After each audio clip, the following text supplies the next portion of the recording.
physical danger one time. I traveled to Yemen as a photographer for a Norwegian author who was writing a book about the least visited countries in the world. On our last night in the country, I woke up to the sound of gunshots outside of my hotel. I jumped out of bed and ran to the window to see that there were 50 or so men congregated in the parking lot, yelling and pushing each other around with 6 cars with flashing headlights, blocking the only exit.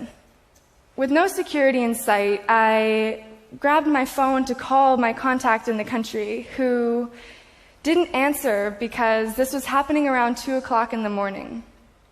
I could hear voices outside of my hotel room, even though I knew that we were the only people staying in the hotel.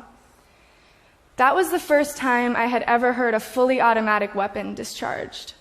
I literally ducked and looked around the room, realistically looking for the best place to hide. In that moment, there was nothing I could do but sit with my fear of potentially being kidnapped until eventually all the men disappeared and I could cry myself to sleep after the adrenaline wore off.